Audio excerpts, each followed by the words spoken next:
So we are so thrilled to gather here today at the heart of innovation and technology in Northern California. I am Neelam Chowdary, the Vice President of Education at Asia Society.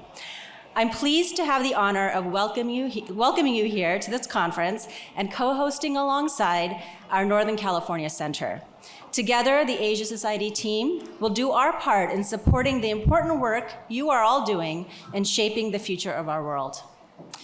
Chinese, with its 1.4 billion native speakers, stands as one of the most widely spoken languages globally. It serves as the language of business, culture, and diplomacy, and its importance is soaring in today's global economy. As Chinese language teachers, you hold a unique position. You introduce this beautiful language to a new generation of learners. Your impact extends beyond mere words. You ignite passion for Chinese culture, inspire curiosity, and foster critical thinking. Moreover, you forge connections among people from diverse backgrounds and cultures. Your role has never been more crucial. It's both challenging and rewarding. You're not only teaching a language, you're instilling a love for learning and nurturing curiosity. So as a conference unfolds today, I hope you'll achieve three things. One, I hope that you meet someone inspiring. Two, learn something new. And three, walk away with a renewed passion and purpose. It is our hope that this conference provides you with a unique experience to network, learn, and foster your passion. I wish you a very productive and enriching conference. So before we begin our program, I would like to take a moment to thank the support of teams that have helped make this program a reality. First, a big thank you to all of our panelists, roundtable leaders, and keynote speakers for sharing their experience and knowledge with us today. To Selena Cantor and John Huang, who have worked patiently with us, patiently behind the scenes, I should say, with great spirit. And to the leadership, staff, and volunteers of Asia Society Northern California. First, Executive Director Margaret Conley, who is a powerhouse here in the Bay Area, so if you don't know her, I would definitely meet her today, and you will hear more about the great work Northern California is doing later this afternoon. I also want to thank her fantastic team, Nina Udagawa, Jason Fong, Evan Chan, Mon Wang, and all of their dedicated volunteers. This program would not have been possible without your partnership, so we thank you very much. And a very special thank you to Yang Guo and Christy Young-Smith, many of you who have met over the past months, who have been working on this conference tirelessly for the past year. Their dedication and passion are matched only by their patience, kindness, and innovative spirit. There's no way this conference could have been possible without them, so please take a moment to recognize Yang and Christy. Yang is over here, and Christy's back there. Thank you both. And I also want to say a thank you to our sponsors for their unwavering support. Their tables are just outside of the hall, which many of you have already visited, but if you haven't had a chance, we hope you will throughout the day. They have many products and services that we think you will find very interesting. So thank you again to our sponsors. And now, it is my pleasure to introduce Dr. Kyung-wha Kang as Asia Society's newly appointed 9th President and Chief Executive Officer. Dr. Kang is an accomplished diplomat who served as Korea's 38th Minister of Foreign Affairs. She was the first woman to serve in this role in the nation's history. Dr. Kang previously held key leadership roles at the United Nations and was appointed to senior positions by 3 consecutive Secretaries General. Before joining the UN, Dr. Kang had held various positions in the Korean Foreign Ministry. She served as a minister at the Permanent Mission of the Republic of Korea to the UN, during which she carried the 48th and 49th sessions of the UN Commission on the Status of Women. She was later appointed Director General of International Organizations and Ambassador at Large for Global Affairs. Prior to joining the Foreign Ministry, she served in the office of the Speaker of the National Assembly. Dr. Khan began her career as a journalist, working as a producer for the English language service of Radio Korea and the Korean Broadcasting System. Throughout her career in public service, Dr. Kang has focused on the values of human dignity and peace. She has long shared the support and the objectives of the Asia Society. As foreign minister, she held Korea's efforts to strengthen peace while working closely with counterparts in Asia and around the world. We are so pleased to have Dr. Kang here with us today, so please join me in welcoming her to the stage.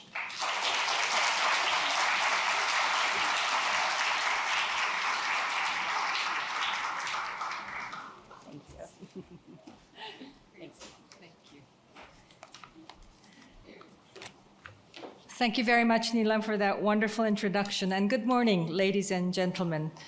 There's so much energy in the room.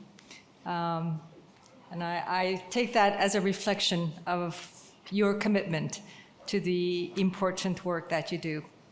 It is indeed a great pleasure and honor for me to welcome all of you to the 17th Annual National Chinese Language Conference.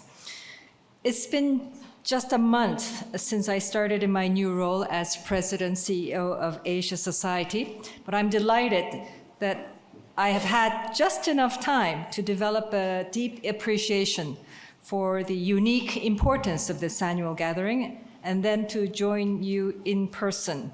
So this is my first NCLC, but certainly not my last, and I hope to be counting the numbers, adding up the numbers in the coming years. As we gather here at the Computer History Museum in Mountain View, California, the world is fast changing all around us, politically, economically, and technologically. Indeed, ours is a time of much worrisome uncertainty, but it is also ripe with elements for transformative change in all spheres of human endeavor. And none would be more important to explore than in the field of education.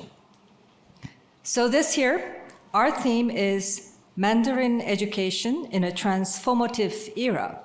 And I do hope that the 2 days of speeches and discussions will enable all of you to turn the elements of change into powerful tools to advance your professions and missions. I would like to thank all of our conference participants attending from across the United States and many other countries around the world. We have nearly 700 attendees, both in person and virtually, from over 200 pre-K and 12 schools and higher education institutions, 28 states across the United States, and international attendees from Canada, Europe, and Asia Pacific. The National Chinese Language Conference is more than just a conference. It is a global community that encourages innovation, mutual understanding, and collaboration. Our teachers, you, are all visionaries shaping the trajectory of language learning and educating the next generation of multilingual young leaders. Asia Society is proud to bring you all together and to claim you as part of our family. Recalling my own formative years a very long time ago, I know from experience that language education for a child can be truly life-changing. It opens up the mind, not just to a new language, but to a new culture, a new world. The ability to communicate in a language other than one's mother tongue leads to a step change in the mind's capacity to absorb knowledge and wisdom. For me, a native speaker of the Korean language, it was the acquisition of English at an early age. That led me being able to read English materials to satisfy my curiosity about the world beyond my country. Achieving advanced degrees in international and intercultural communication, then becoming a diplomat, a senior official at the United Nations, the first women foreign minister of my country, and now the first women with Asian nationality to lead Asia Society. Thank you.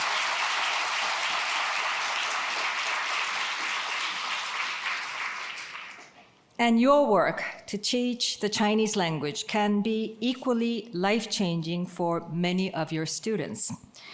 Equipped with the language skills and cultural understanding that you provide them, they will build bridges to and from China and Chinese-speaking communities around the world. And as the weight of China continues to grow in global affairs, that role is also becoming ever more important. Asia Society, too, is a bridge builder. For 7 decades since its founding, our mission has been to deepen mutual understanding and appreciation between the countries of Asia and the United States and others. This work is ever more relevant as Asia takes center stage in global affairs, and we count all of you to shoulder that mission together with us. We have an exciting lineup of speeches and panel discussions throughout today and tomorrow. Today and tomorrow, visits to some schools around the area where excellent language programs are offered. We will start off, and I am personally very excited about this, the keynote speech by Mr. Sal Khan, founder and CEO of Khan Academy.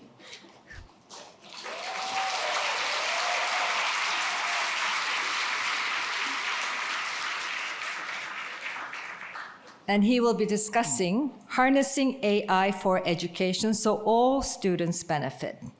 We will also explore the responsible integration of AI in education with representatives from OpenAI, AI for All, and Common Sense Media. So let me move on to introduce our keynote speaker for the conference, Mr. Sal Khan, who needs no introduction. But I will go ahead and anyway. His name, I think you can sit because the introduction is going to be pretty long, so. His name certainly resonates across continents, echoing in classrooms and homes. He's not just an educator, he is a catalyst for change, an inspiration, illuminating path toward equitable education for all. And here are some amazing facts about the Khan Academy. Sal Khan founded the Academy in 2008. The Academy is a nonprofit that offers free lessons in science, humanities, and math, as well as free test prep for the SAT. They work with more than 550 school districts and schools across the country.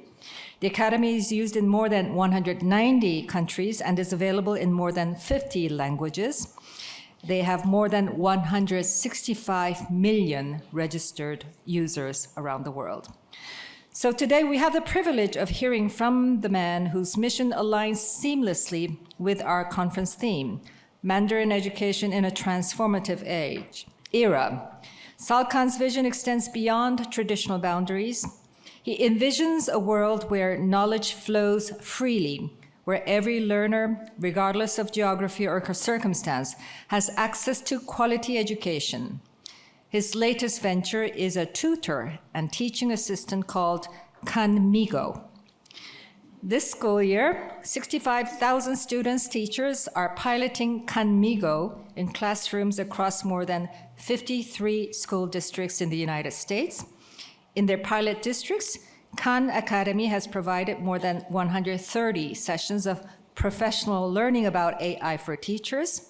Khan Academy recently launched a new academic essay tool that is a true milestone in AI for the classroom. Khanmigo can guide students as they learn and ask them questions like a tutor would. It can assist teachers with time-consuming tasks so that they can focus on the very human work of instructing a classroom full of kids. And if all of that is not enough, Sal is also the author of a new book that will be available later this month called Brave New Words: How AI Will Revolutionize Education and Why That's a Good Thing. The book offers a roadmap for teachers, parents, and students to navigate this exciting and sometimes intimidating new world of AI. So now let's hear from our keynote speaker. Ladies and gentlemen, please welcome Sal Khan to the stage.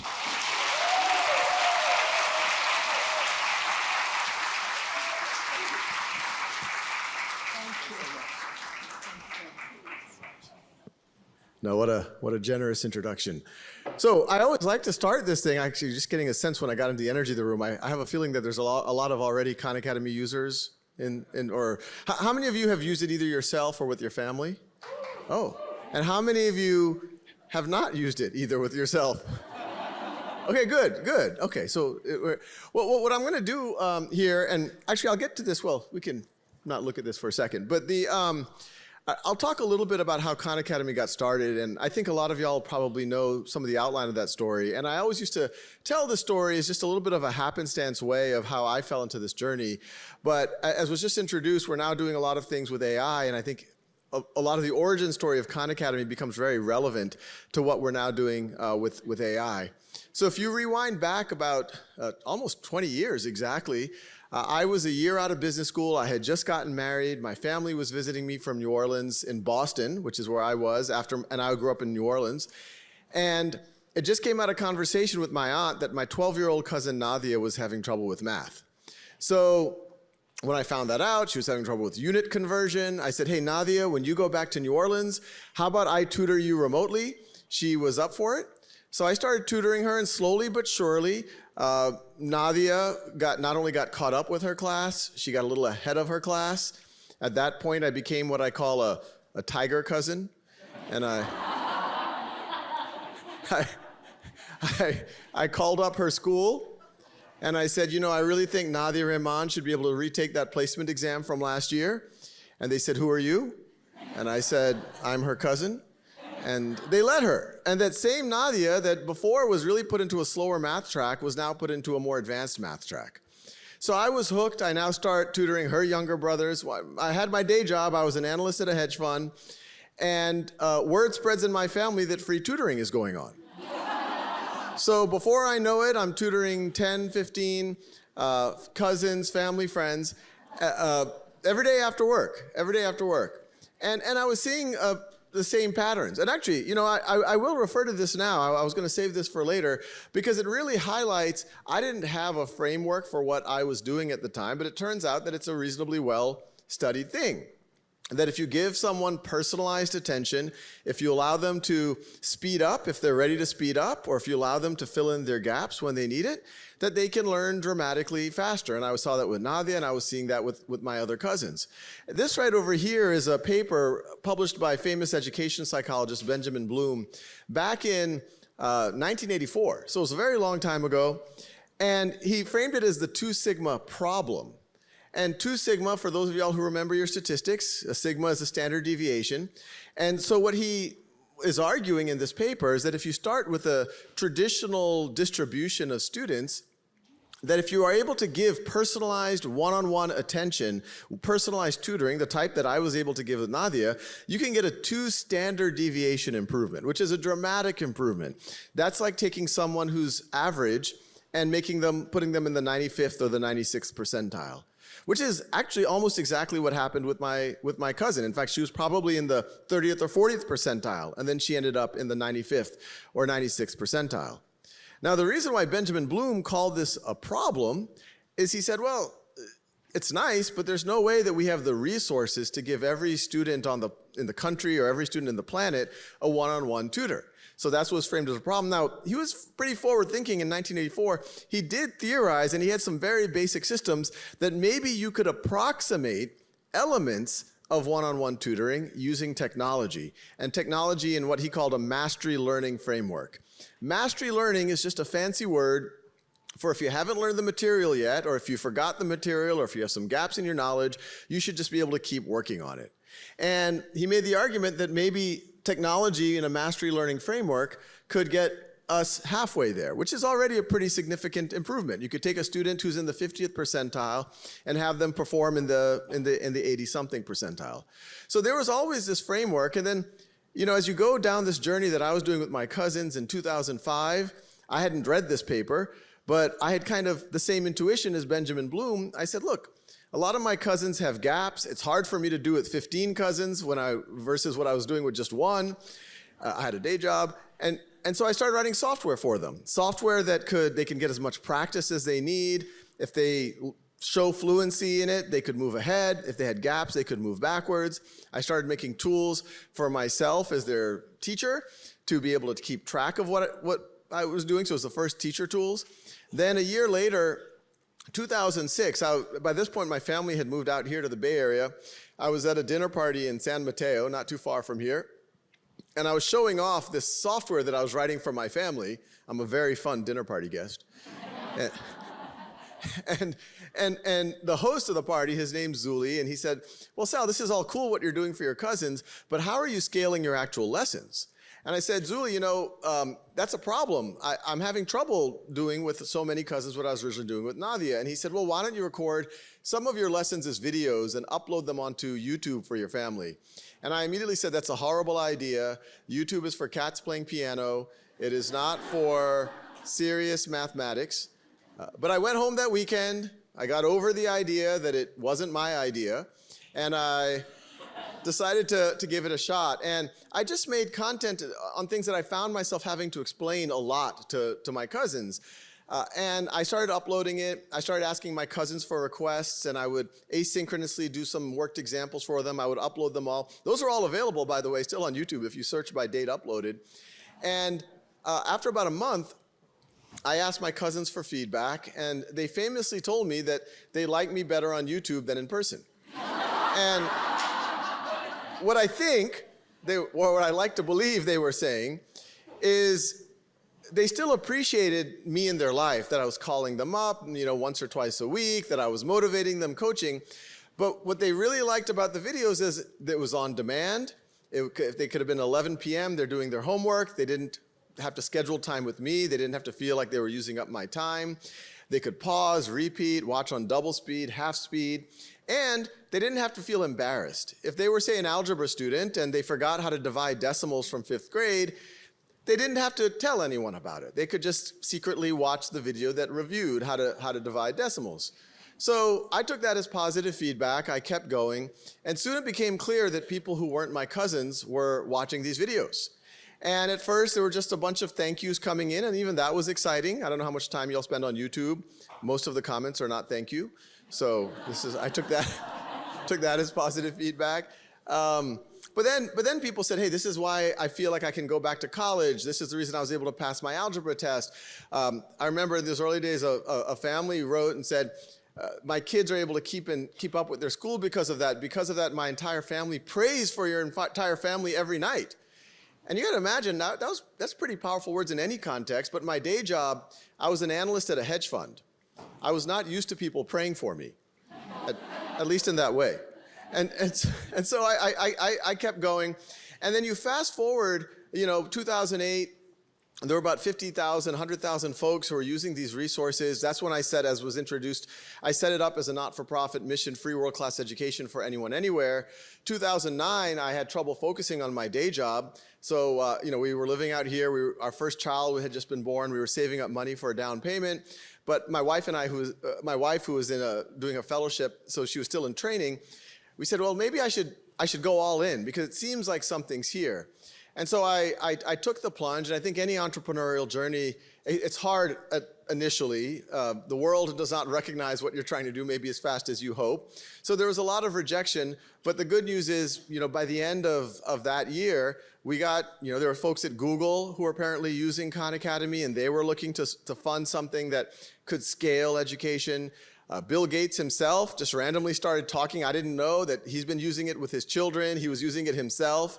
To tutor, so that got the Gates Foundation attention, and so we became a real organization in fall of 2010, got our offices just down the street on Castro Street. And if you think about that journey from Nadia all the way until almost today, or even today, everything that Khan Academy has been doing with videos, with exercises, with teacher tools, and we're a lot more than just math. We go into the humanities, sciences, social sciences, reading comprehension. It's all about scaling, using technology to somehow scale that one-to-one interaction. And to be very clear, yes, there are parts of the world where students don't have access to a school or they don't have access to a certain class, and we want to raise the floor for those students, give them access to something. But our ideal is in no way that this is somehow a replacement for a teacher. We think this is something that complements a teacher, that can raise the ceiling. That if you're in a classroom and that classroom there's 30 students, it's very hard for a teacher on their own, many of y'all know this, to personalize for every student. But now if you could use tools like this, more students can work at their own pace, teachers get real-time feedback, and then the teachers can do more focused interventions, do 5 kids at a time who need a skill with here, or do another 10 students who need to work on that. Or now that everyone's done their core skills, do a Socratic dialogue or do a simulation or something like that. So then you fast forward that idea of how do we scale personalized tutoring to everyone. We fast forward now to summer of 2022. And Sam Altman and Greg Brockman from OpenAI send me an email and they say, hey, we're working on our next generation model. It ended up, this was what would become GPT-4. And we think this is going to be the model that wakes people up to what AI can do, but it might be scary too. So we want to launch with social positive use cases, with organizations that people trust, that have the technical capability to take advantage of this technology. And Khan Academy was apparently the first folks they thought about.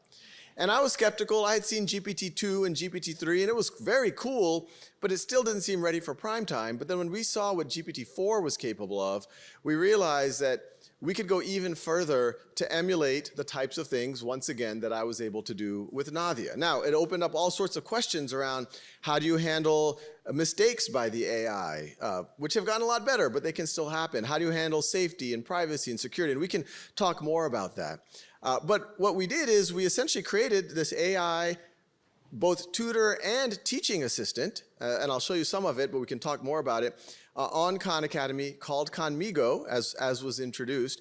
And what I'll do is now show you a little bit of what and it's actually just a little bit of what Khanmigo does. There's a lot of new features that we're adding on a regular basis. So this right over here, many of y'all might recognize, it's a classic exercise on Khan Academy. What's new is this assistant who has context.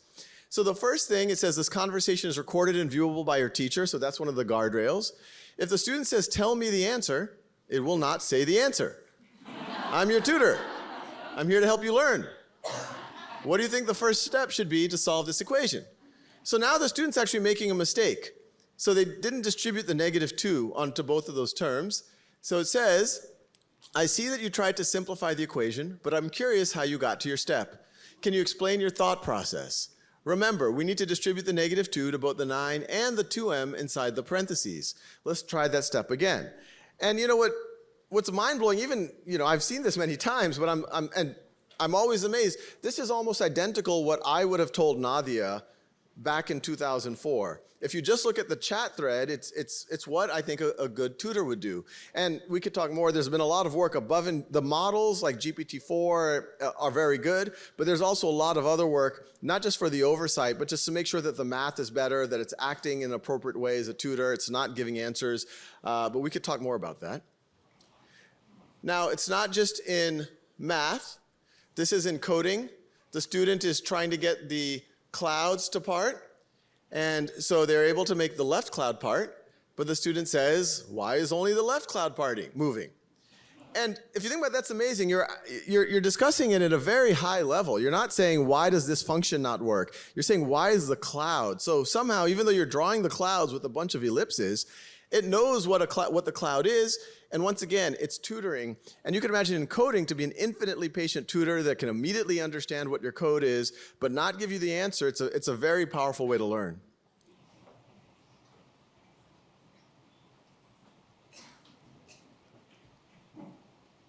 Now, it's not just math or coding. This is a Khan Academy video. This video is about biology, about the science, the sizes that you'll see in biology. And the student is asking the age-old question, why do I need to learn this? And so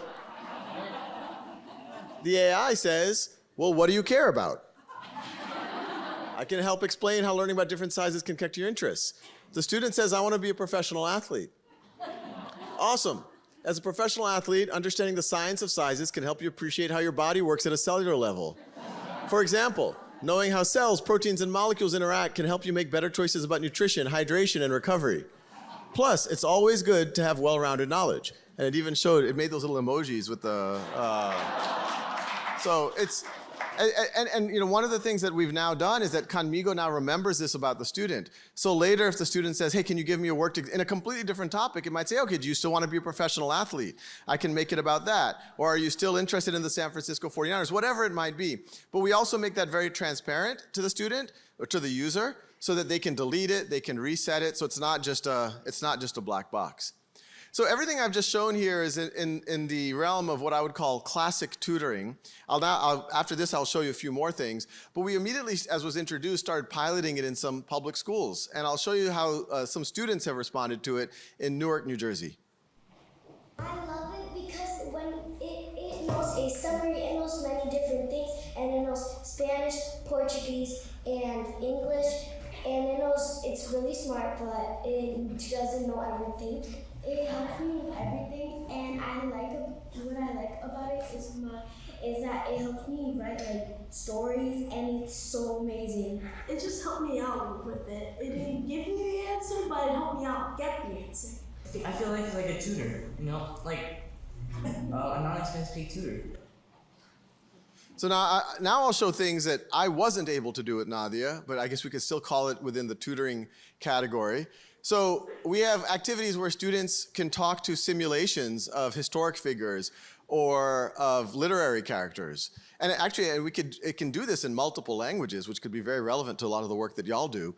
But here the student says, I would love to meet Eeyore the donkey.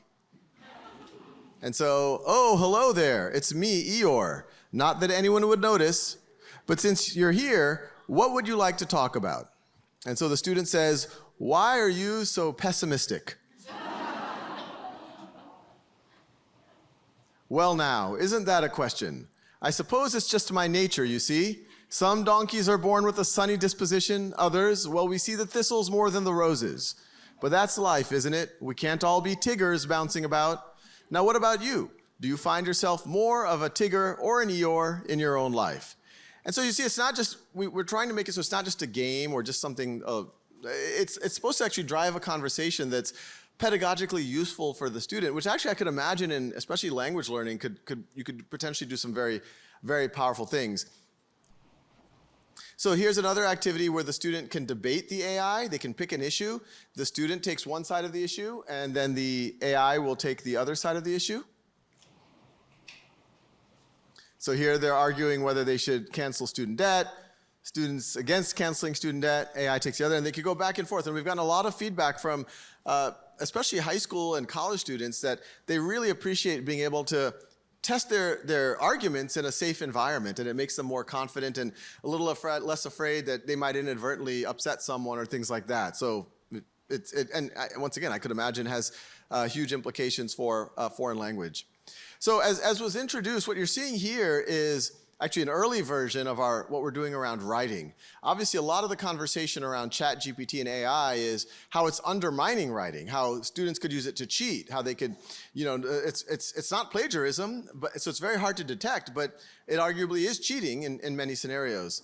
So what you see here is where a student can write an essay, and actually I'll tell you what we're going to be having in the new school year. A teacher can construct an assignment with the AI, construct a rubric, assign it to the student. The student will work with the AI. The AI won't do it for them, but they can talk about a thesis statement. They can do some outlining. We have a whole tool there. The AI is observing, giving feedback. And then the AI can give further feedback once the student starts writing the essay. And so it highlights parts of it. You start with a vivid scene to land the reader in your story, but then it makes sense to step back and tell the story as it happened to you. So once again, it's acting as a coach, as a good writing tutor. It's not cheating for the student.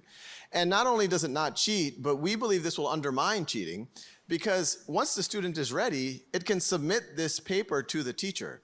And historically, the teacher only got the paper.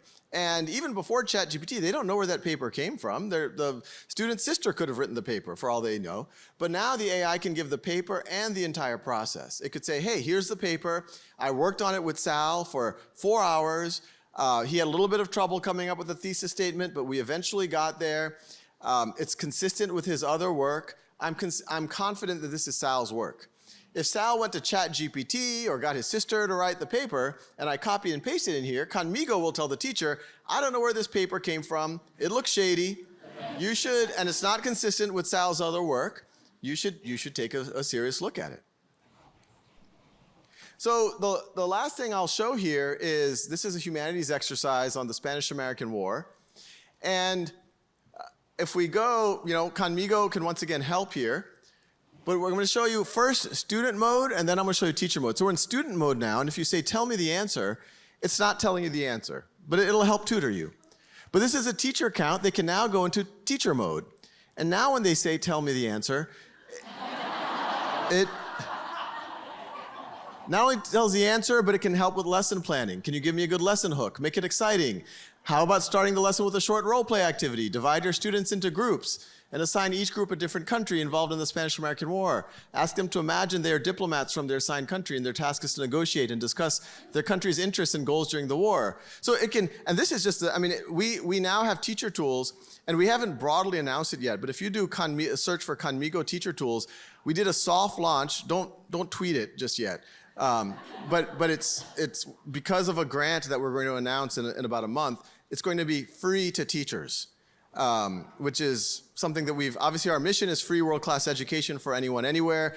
This frontier model generative AI is very expensive to run on the computation. So the only way that we've been able to we were going to be able to give it for free is because of a very significant philanthropic grant we received. But all the teachers in the room, or anyone who knows teachers, you can go say, hey, do a search for the teacher tools on Conmigo. You'll see, what I'm showing you here is we literally have about 50 tools like this for lesson plannings, for creating rubrics, for working on IEPs, learning objectives, changing the reading levels of text, et cetera. So there's a lot in there. And then obviously I showed you the student tools.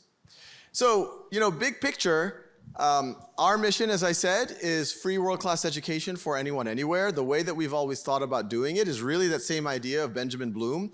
Can we scale the type of tutoring that I was able to do at Nadia? Can we scale it using technology to hopefully one day billions of people? And I always thought we would have to approximate it pretty roughly, but because of what we're now seeing with AI, but it's not just AI, there's many other factors involved here. I think that together, and it really is together, the tool is only as good as how it's used. That's why we take so seriously partnering with school districts and partnering with educators, both to inform the product, but also to make sure it's used well out in the field. But I think together we actually do have a chance of turning the 2 Sigma problem into what I would call a 2 Sigma opportunity. And, I think this is a really important thing, because right now there's a lot of conversation about artificial intelligence, a lot of people about, the risks and the fears. And what I always tell people is, this is not a flip of the coin. We are actors in this. Yes, there are scary use cases, and I am worried about people using artificial intelligence for fraud, for deepfakes, for manipulating people. The unfortunate thing is bad actors are going to do that one way or the other. No matter what we do, bad actors are going to be doing that type of negative use cases of AI. So the question is, are there going to be more positive benefits than negative? But in order for there to be the positive benefits, good people have to put energy to use AI to amplify their good intent. And the reason why I'm optimistic is education to me, and I think there's probably several other domains, healthcare and others, but education for sure, I'm confident that we can collectively leverage artificial intelligence, AI, to improve HI, to improve human intelligence, human potential, and just human meaning. Thank you.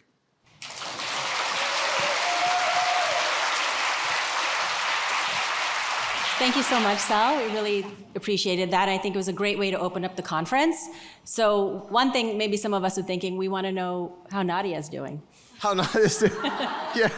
I wouldn't have mentioned her name if it turned south at some point. Yeah, I know. But a lot of people ask that. No, she's doing fine. She's now in her 30s. She is in her final year in a clinical psychology PhD program right now, and she's getting married. And I can't take credit for it. She's a wonderful writer, and so I can't take credit for any of that. But yes. I made sure that her math requirements were done. Good, thanks.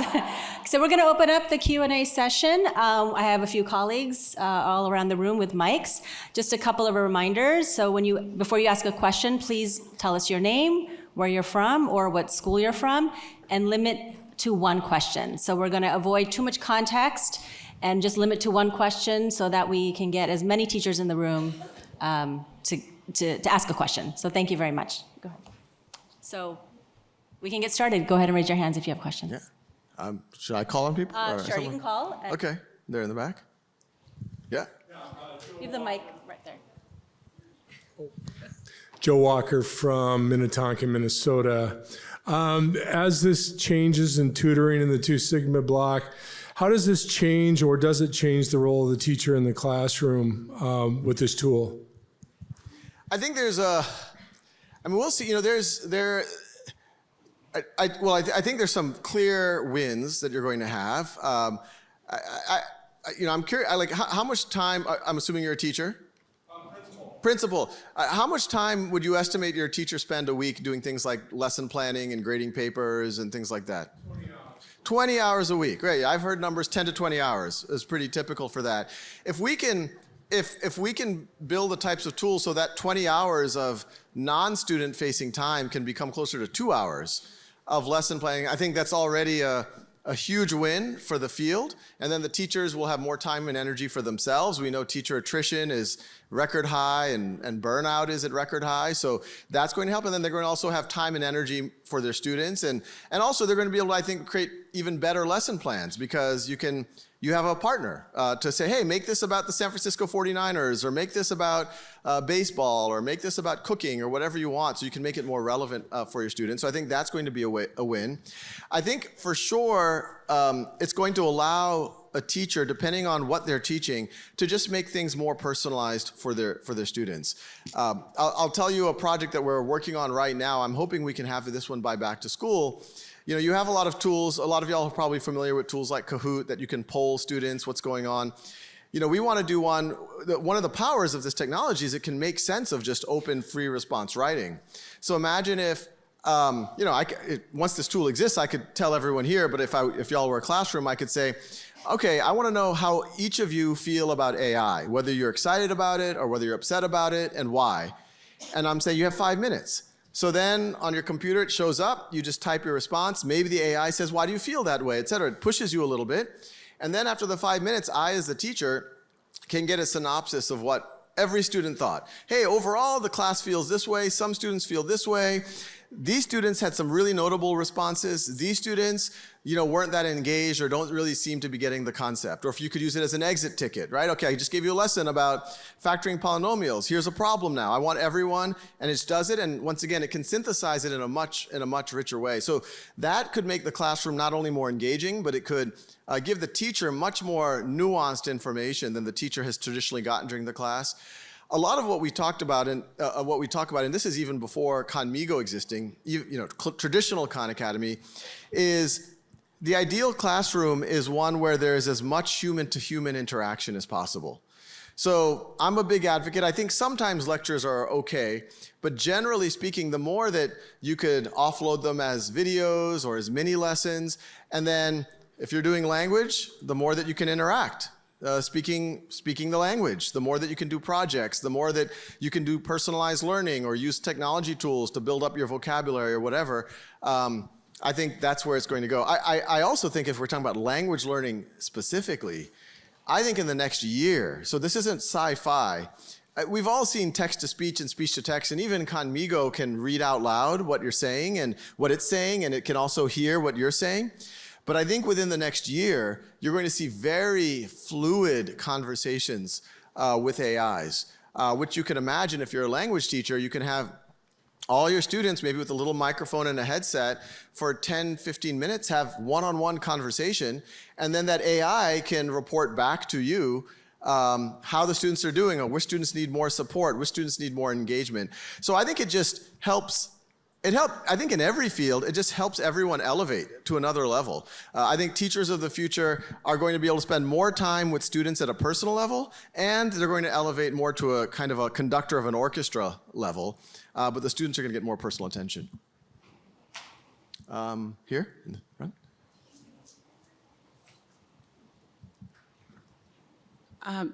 I'm Kathy Song from Reading School of the Arts. I'm a huge fan of Khan Academy. I benefited from learning the Khan Academy from the math, and I got my teaching credential in math. Oh. So actually, I have two questions.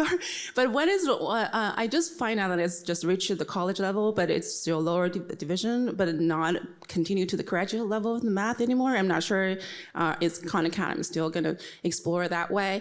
And the second one, I'm really amazed about Kamigo. Yeah. So I'm also a Mandarin teacher, so I'm just thinking that it's a really good tool, can help the students to improve their speaking ability. But I'm not sure if is Khan Academy going to add foreign language section, and even Kamigo is able to do Chinese interaction with the students. Yeah, great questions. On the first one, on the math, it's always been my dream to go as far into advanced math as possible. Obviously, the resources with the demand, as you go further and further, the demand goes down, and then so we've been primarily focused on what I would say pre-K through the first 2 years of college. So Khan Academy does, sounds like we do have like multivariable calculus and things like that. We don't have the exercises yet in some of the more advanced, but I hope to do it. Now, what's interesting about the AI, especially as the AIs are getting better, it actually can help us develop content faster as well. We hand create all of the content. I don't think the AI is ready to just create it on the fly yet, but it's already making our content creators more productive. So they can write a question, they can say, give me 10 more like this, and then they can edit them, so I think that will help us get there. And Khanmigo already does, you can get tutoring in fairly advanced topics already. I was using Khanmigo, even though Khan Academy does not have quantum physics videos or exercises, Khanmigo can essentially tutor you in anything. In terms of foreign language, we haven't Khanmigo can talk in other languages. Mandarin is the one language where it is fascinating because all of our prompts are written in English and most of our testing, but it does work surprisingly well in languages that are close to English. So in Spanish, French, even in Hindi, which there are linguistic roots there, it does not work well in Mandarin.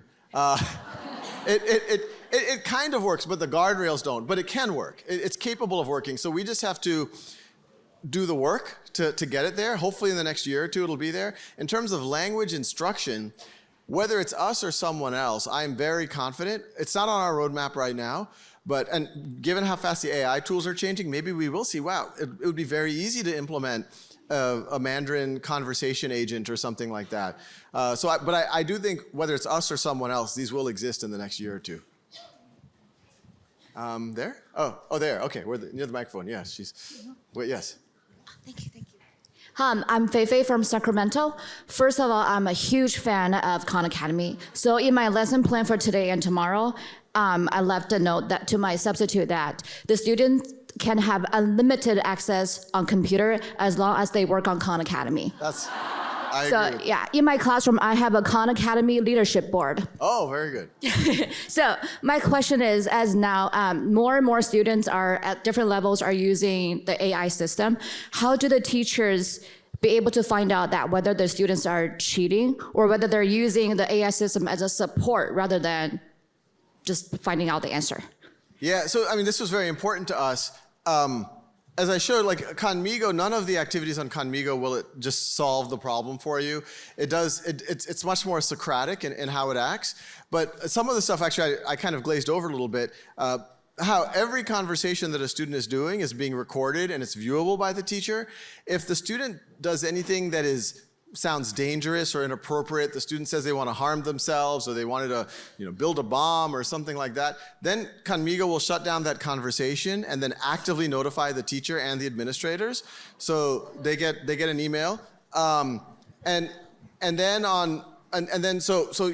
are the and then teachers can, and actually parents, if you have a parent account, you can go there and you can say, hey, Khanmigo, what have my kids been up to? And it will give a summary. And you can ask it more questions. So it's the teaching assistant and the tutors aren't separate entities. It's the same entity. So it's just like a good teaching assistant would be working with the kids, and you as a teacher can ask the teaching assistant, hey, what themes have you seen? What are you having to help students with? And then that can help inform your lesson planning and things like that. Yeah, over there. Good morning. My name is Ann Shu, founder and head of school at Bird Shu American and Chinese Bicultural Academy in San Francisco. It's a new school that just started in September. So we're grappling with some fundamental questions, and we have been using an AI-enabled platform, not Khan Academy, sorry, but we are asking ourselves, platforms like this, there are many, and Khan Academy is absolutely the leader in this field. But how much time should and do we want the students to spend on the computer with Khan Academy or any other AI assisted? How much time is it productive? Is it healthy physically and mentally? Because it can do everything. And I think motivated students from adults to kids have been using it for a long time. But for the general population, maybe some of these kids are not so motivated. We want them to use it, but then if they get hooked on it. So again, the question is, how much time do you think is healthy in terms of percentage of a school day? Do you think it's healthy to use this? Yeah, it's a great question, and no one knows the definitive answer. But the general rule of thumb, it depends on the age, and it depends what they're doing with the screen time.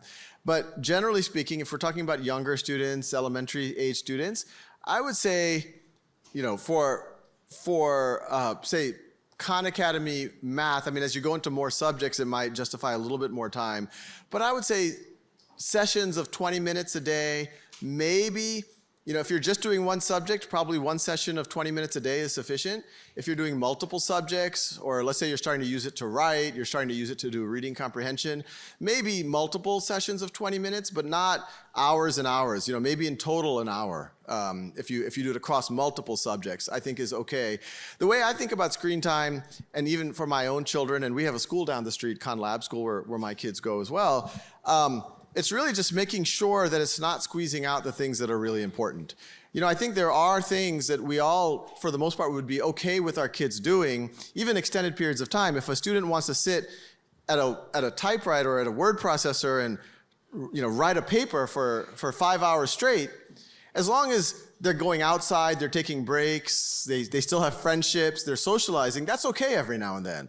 Or if they wanted to write some computer code or edit video, do something really creative, even an extended time of 4 or 5 hours might be okay as long as it's not squeezing other things out. So I think if it's high quality things, the more important thing is to make sure, view it the other way. Instead of saying how much time for screen time, just make sure, okay, are the kids getting enough time outside? Are they getting enough time interacting with each other? I think in a lot of traditional schools, that's not even engineered necessarily into the day. It kind of happens in the margins of the day. But I think the more that we as educators explicitly engineer time for interacting, time for socialization, there usually is time for playing outside, then I think we'll be in better shape. Yeah. Thank you. Thank you. That's all the time we have for questions, unfortunately. But Sal Khan, I want to thank you once again for being here with us. Yeah. Great way to start the conference.